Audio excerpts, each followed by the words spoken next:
Hello friends, welcome to Delight IAS. मैं Srishti NCERT summary programme में आप सभी का स्वागत करती हूं। तो आज हम पढ़ेंगे अपना एनसीईआरटी भूगोल कक्षा 8 का चैप्टर 4, जिसका नाम होगा कृषि। उसको पढ़ने से पहले हम अपना लास्ट क्लास का क्वेश्चन का आंसर देख लेते हैं। जो क्वेश्चन था हमारा, निम्नलिखित में से कौन सी एक खनिजों की विशेषता नहीं है। तो इसका सही आंसर होगा 3 कि वे असमाप्य होते हैं। ये विशेषता नहीं है, वो समाप्त भी हो सकते हैं। ठीक है, हम पूरे चैप्टर में ही पढ़ चुके थे। चलिए बात करते हैं कृषि के बारे में। तो कृषि एक प्राथमिक क्रिया है। फसलों, फलों, सब्जियों, फूलों को उगाना और पशुधन पालन इसमें शामिल होता है। विश्व के 50% लोग कृषि से संबंधित है। आप सभी जानते हैं, हम भी जानते हैं, गांव के लोग मोस्टली क्या करते हैं, कृषि करते हैं। और अगर कृषि नहीं करेंगे तो हमें खाने के लिए जो अनाज मिलता है, जो चावल मिलते हैं या जो खाद्य पदार्थ चीज़ें हैं, वो हमें प्राप्त कैसे होंगी।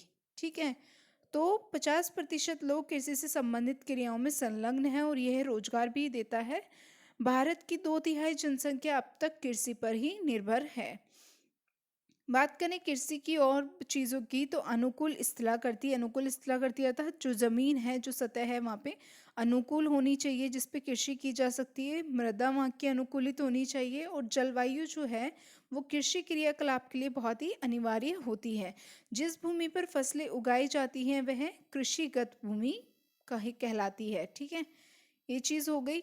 बात करें, यदि मैंने इसमें एक बात बोली कि कृषि एक प्राथमिक क्रिया है, तो एक बार इस चीज़ को भी हम देख लेते हैं। पौधों से परिष्कृत उत्पाद जो होते हैं, उनके रूपांतरण में 3 प्रकार की आर्थिक क्रियाएं सम्मिलित होती हैं: प्राथमिक, द्वितीयक और तृतीयक क्रियाएं।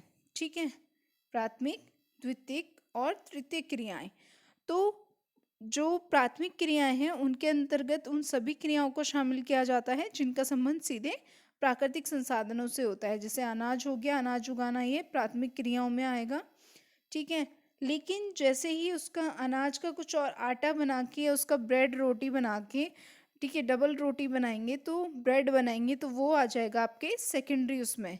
ठीक है, सेकेंडरी आ जाएगा। उसके बाद थर्ड का बात करें, तृतीयक श्रेणी की बात करें, तो इन क्रियाओं का तृतीयक क्रिया जो है उसमें प्राथमिक और द्वितीयक क्षेत्र को सेवा कार्यों द्वारा सहयोग प्रदान जो मिलता है, जो सहयोग मिलता है, जैसे यातायात हो गया, अर्थात जो अपने अनाज से डबल रोटी बनाई, ठीक है, वो शॉप्स पे डिलीवर होनी है, दुकानों पे डिलीवर होनी है, तो उसको जो डिलीवरी करेगा, जिसको रोजगार मिल रहा है, सेवा मिल रही है, कार्य मिल रहा है, तो वो किस श्रेणी में आ जाएगा, वो तृतीयक श्रेणी में आ जाएगा। आई होप कि आपको मैं इजीली समझा पाई हूँ। चलिए बात करते हैं कृषि तंत्र के बारे में। कृषि या खेती, इसको एक तंत्र के रूप में देखा जाता है। इसके महत्वपूर्ण निवेश बीज, उर्वरक और मशीनरी और श्रमिक है। इसके जो महत्वपूर्ण कारक हैं वो निवेश है, बीज है, उर्वरक, मशीनरी और श्रमिक है।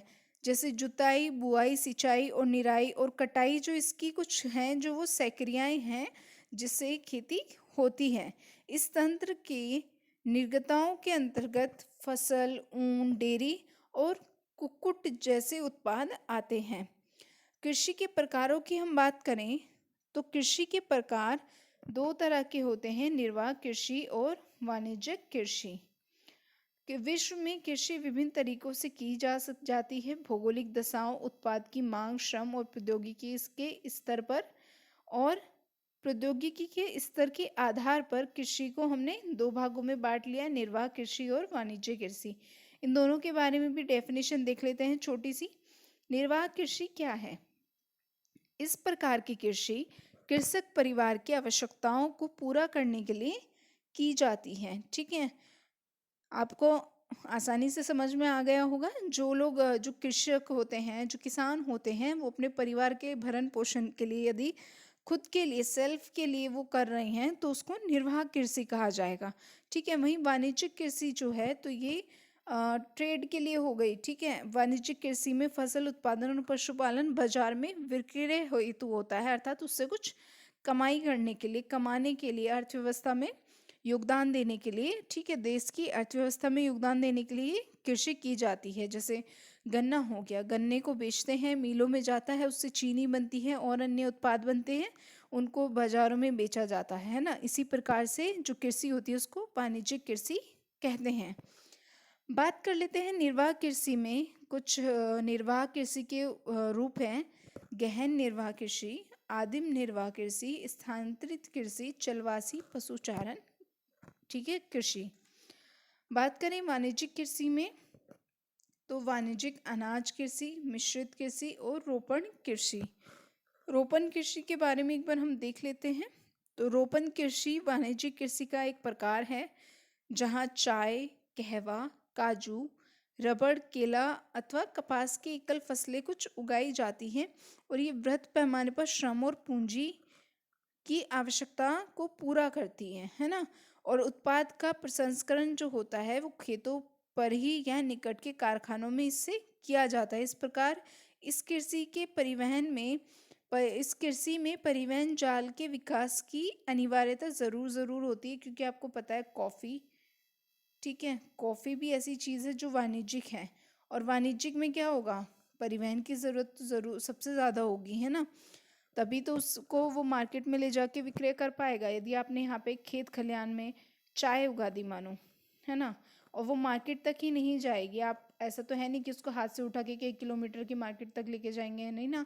तो परिवहन में खर्च तो करना पड़ेगा, और परिवहन में अनिवार्यता ज़रूरी है कि उसके लिए परिवहन बहुत ज़्यादा ज़रूरी है, अनिवार्य है, ठीक है। सिंपल सा कहने का मतलब ये था। बात करें मुख्य फसलों की, तो चावल की बात करते हैं। चावल यह है विश्व की मुख्य खाद्य फसल है, ठीक है, और यह उष्ण कटिबंधीय और उपोष्ण कटिबंध प्रदेशों का मुख्य आहार है। चावल के लिए तापमान की बात करें, जलवायु की बात करें कि कैसी जलवायु में ये पैदा होता है, तो चावल के लिए उच्च तापमान, अधिक आर्द्रता एवं वर्षा की आवश्यकता होती है, ठीक है। आप सभी को पता होगा, एक खेत में पानी ज़रूर भर दिया जाता है और उसमें छोटे छोटे पौधे लगाए जाते हैं, हाथों से वो लगाए जाते हैं। इस प्रकार से चावल की खेती होती है, उसमें पानी की आवश्यकता सबसे ज़्यादा होती है। बात करें यह फसल जलोढ़ मृदा जिसमें जल रोकने की क्षमता होती है, उसमें सर्वोत्तम ढंग से बढ़ती है। और चीन जो है, चीन की बात करें तो चीन उत्पादन में चावल में सबसे अग्रणी देश है। इस तरह का क्वेश्चन एक 2021 की यूपीएससी में भी पूछा गया था, जिसमें पाम ऑयल के बारे में बात की गई थी, पाम ऑयल, ठीक है। और इसके बारे में बोला गया था इंडोनेशिया को करके कि वो वर्ल्ड में सबसे बड़ा उत्पादक देश है। इस तरह से कुछ क्वेश्चन था, तो इस तरह से यूपीएससी डाल देता है। आप इन सब चीज़ों पे, छोटी छोटी चीज़ों पे ज़रूर ध्यान दीजिए। बात करते हैं गेहूं की, तो गेहूं के वदन काल में मध्यम तापमान एवं वर्षा और फसल की कटाई के समय तेज धूप की आवश्यकता होती है। आपको पता है इंडिया में जब गेहूं की कटाई होती है तो अप्रैल और मई में होती है, मार्च के एंड में और अप्रैल के मिड में ये कटाई हो जाती है। और उस टाइम पे आप सभी को पता है धूप कितनी ज़्यादा होती है, तेज़ धूप होती है। और इसका विकास जो है वो अपवाहित दोमट मिट्टी में सर्वोत्तम ढंग से हो पाता है।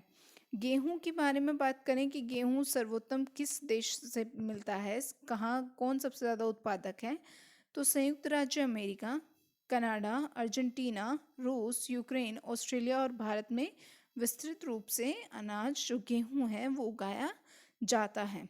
भारत में यह शीत ऋतु में उगाया जाता है। कटाई इसकी गर्मी में होती है, अप्रैल में, लेकिन अक्टूबर और नवंबर में इसको बो दिया जाता है ना। तो ये सर्दियों में उगाया जाता है। मिलेट की बात करें तो मिलेट में मोटे अनाज आते हैं और ये कम उपजाऊ और बलुई मृदा में ये उगाए जाते हैं। यह ऐसी फसल होती है जिसे कम वर्षा और उच्च मध्यम तापमान तथा पर्याप्त सूर्य प्रकाश की आवश्यकता होती है। मिलेट में आते हैं ज्वार, बाजरा और रागी, जो भारत में भी उगाए जाते हैं, ठीक है। चलिए आगे और फसलों की बात कर लेते हैं जो मुख्य मुख्य हैं और उनको जानना आवश्यक है कि उनके लिए कैसा तापमान और किस जगह या कौन सा देश उनका सबसे बड़ा उत्पादक है। तो बात करें मक्का की, इसके लिए मध्यम तापमान, वर्षा और धूप की आवश्यकता होती है। इसे अपवाहित उपजाऊ मृदा की आवश्यकता होती है, ठीक है। मक्का उत्तर अमेरिका, ब्राज़ील, चीन, रूस, कनाडा, भारत और मेक्सिको में उगाया जाता है। बात कर लेते हैं कपास की। इसकी वृद्धि के लिए उच्च तापमान, हल्की वर्षा, 200 से 210 मीटर, पाला रहित चाहिए। ठीक है, कैसी चाहिए? हल्की वर्षा चाहिए, पाला रहित दिन और तेज चमकीली धूप की आवश्यकता होती है। यह काली और जलोढ़ मिट्टी में सर्वोत्तम उगती है। जो कपास है, और काली मिट्टी तो कपास के लिए जानी ही जाती है। यह सूती वस्त्र उद्योग के लिए महत्वपूर्ण कच्चा माल है। ठीक है, बात करते हैं पटसन की, जिसको सन भी कहते हैं। आपके आसपास यदि गांव में है तो वहाँ पे सन बोलते हैं, लेकिन इसका रियल नेम पटसन है, जिसको सुनहरा रेशा के रूप में भी जाना जाता है। और यह जलोढ़ मृदा में अच्छे ढंग से विकसित होता है। इसमें तापमान देखें तो इसे उच्च तापमान, भारी वर्षा और आर्द्र जलवायु की आवश्यकता होती है। यह फसल उष्णकटिबंधीय क्षेत्रों में उगाई जाती है। भारत और बांग्लादेश पटसन के अग्रणी उत्पादक हैं। ठीक है, यहाँ पे अगर बोल देना आपको कि नेपाल अग्रणी है या कोई दूसरा देश अग्रणी है, तो आपको पता होना चाहिए बांग्लादेश तो है ही और भारत भी अग्रणी है विश्व में। ठीक है, चलिए बात कर लेते हैं कॉफ़ी की। इसके लिए गर्म एवं आर्द्र जलवायु और अपवाहित मिट्टी, सह अपवाहित मिट्टी, दोमट मिट्टी की आवश्यकता होती है। इस फसल की वृद्धि के लिए पर्वतीय ढाल अधिक उपयुक्त होते हैं। ब्राज़ील कॉफ़ी का अग्रणी उत्पादक है। इसके पश्चात कोलंबिया और भारत है, अर्थात ब्राज़ील फर्स्ट नंबर पे हो गया, आपका कोलंबिया सेकंड हो गया और थर्ड नंबर पे आपका भारत हो गया। रैंकिंग में भी आ जाता है कि फर्स्ट सेकंड और थर्ड में क्रम अनुसार लगाएं, तो आपको ये भी पता होना चाहिए। कॉफ़ी वैसे भी बहुत अच्छी फसल है, बहुत महत्वपूर्ण फसल है और बहुत महंगी फसल भी है। बात करें चाय की, चाय भी एक बहुत महंगी फसल है। तो चाय बागानों में उगाई जाने वाली एक पेय फसल है। इसकी कोमल पत्तियों की वृद्धि के लिए कैसी जलवायु चाहिए होती है, ये भी हम देख लेते हैं। इसके लिए ठंडी जलवायु और वर्ष भर समवितरित उच्च वर्षा की आवश्यकता होती है। और इसके लिए दोमट मृदा, ये 2 मिनट नहीं है, दोमट मृदा है, हमेशा मिस्टेक हो ही जाती है। चलिए इस चीज़ को इग्नोर करते हुए दोमट मृदा है, दोमट और मंद ढाल की आवश्यकता होती है। ठीक है, कृषि का विकास के बारे में बात करें कि कृषि का विकास क्यों जरूरी है। कृषि का संबंध बढ़ती जनसंख्या की बढ़ती मांग को पूरा करता है। हम सभी जानते हैं कि जनसंख्या वृद्धि कितनी हो रही है और जनसंख्या वृद्धि हर क्षेत्र में प्रॉब्लम क्रिएट कर रही है, समस्या उत्पन्न कर रही है। और कृषि के लिए उत्पादन को बढ़ाने की दिशा में कार्य किए जाने वाले प्रयास ज़रूरी हैं, बहुत ज़रूरी हो गए हैं कि कृषि का विकास हो और लोगों को रोज़गार भी प्राप्त हो एडवांस तरीके से। ठीक है, इसमें कई तरीके प्राप्त किए जा सकते हैं, जैसे बोए गए क्षेत्र में विस्तार करना, बोई जाने वाली फसलों की संख्या बढ़ाकर सिंचाई सुविधाओं में सुधार करना, उर्वरकों और उच्च उपज देने वाले बीजों का प्रयोग करना। ठीक है, कृषि का मशीनरीकरण भी आप कृषि में विकास के लिए कर सकते हैं। कृषि के विकास का चरम लक्ष्य जो है वो क्या है? खाद्य सुरक्षा को बढ़ाना है। ठीक है, फूड प्रोसेसिंग जो है उसकी सुरक्षा को बढ़ाना है। कृषि का विकास जो है वो विश्व के विभिन्न भागों में विभिन्न गतियों से हुआ है। अधिक जनसंख्या वाले विकासशील देश जैसे भारत है, वहाँ क्या होता है, अधिकतर गहन कृषि होती है, जहाँ छोटी जोतों पर सामान्यतः जीवन है वो चलता है और फसलें उगाई जाती हैं। बड़ी जोतें जैसे वाणिज्यिक हो गया, गन्ना हो गया। पश्चिमी उत्तर प्रदेश में तो गन्ना इतना है, बहुत ज़्यादा, यहाँ तो सिर्फ गन्ना ही गन्ना उगाया जाता है, क्योंकि वो वाणिज्यिक फसल है, उससे बहुत लोगों को कमाई होती है और बाज़ार में उससे पैसा प्राप्त होता है उनको। ठीक है, आगे बात करें कृषि के विकास में, तो भारत का एक फार्म है, कुछ अमेरिका का भी फार्म है, इस तरह की चीज़ें हैं जहाँ पे एडवांस टेक्निक जो है, तकनीकी जो है, उनका प्रयोग करके कृषि में विकास लाया जा रहा है, कृषि का विकास किया जा रहा है। जैसे बात कर लेते हैं संयुक्त राज्य अमेरिका की, तो संयुक्त राज्य अमेरिका में कंप्यूटर द्वारा भी कुछ फार्म हैं जो कंप्यूटर द्वारा वहाँ पे खेती की जा रही है, बहुत अच्छी अच्छी टेक्निक वहाँ पे यूज़ की जा रही हैं।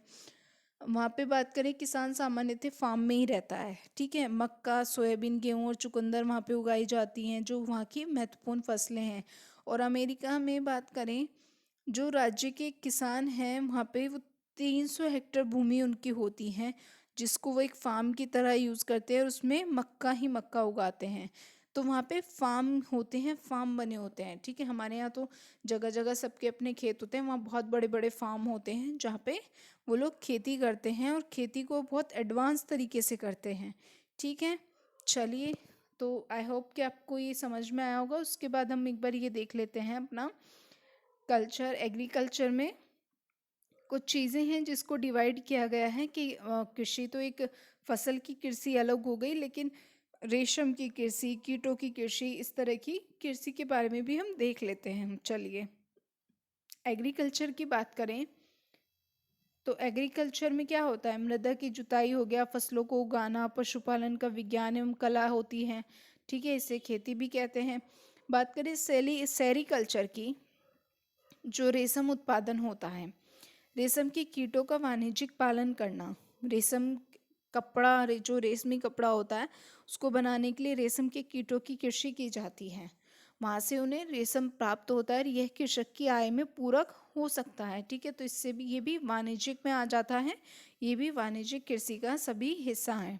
बात करें पिसीकल्चर की, तो विशेष रूप से निर्मित तालाबों, पोखरों में क्या होता है, मत्स्य पालन को पिसीकल्चर कहते हैं। विटीकल्चर होता है अंगूरों की खेती, यह भी एक वाणिज्यिक फसल है। हॉर्टिकल्चर उद्यान कृषि, इसमें सब्जियां, फूल, फल जो हैं वो वाणिज्यिक रूप में उगाए जाते हैं, ठीक है, व्यापारिक रूप में वहाँ पे उगाए जाते हैं। चलिए, तो ये था हमारा कृषि का चैप्टर, ठीक है। आज का हम क्वेश्चन देख लेते हैं। भारत में कृषि को दुष्प्रभावित करने वाला मौसम का महत्वपूर्ण तत्व कौन सा है? इसका आंसर आप कमेंट बॉक्स में ज़रूर दीजिएगा। प्लीज़ कोऑपरेट करें, डिलाइट आईएएस को सपोर्ट करें। आपका सपोर्ट बहुत ही ज़्यादा ज़रूरी है, ठीक है। और ये सब डिलाइट आईएएस आपके लिए जो भी कर रहा है, इतनी मेहनत कर रहे हैं, एनसीईआरटी समरी ला रहे हैं, आप उसको सपोर्ट करें, कमेंट करें, लाइक करें और शेयर भी करते रहें, ठीक है। Thank you for watching. और आप हमारा टेलीग्राम ज़रूर ज्वाइन करें, जहाँ पे आपको डेली क्विज देखने को मिलती है और इस क्लास की पीडीएफ भी आपको वहीं से मिल जाएगी, ठीक है। Thank you.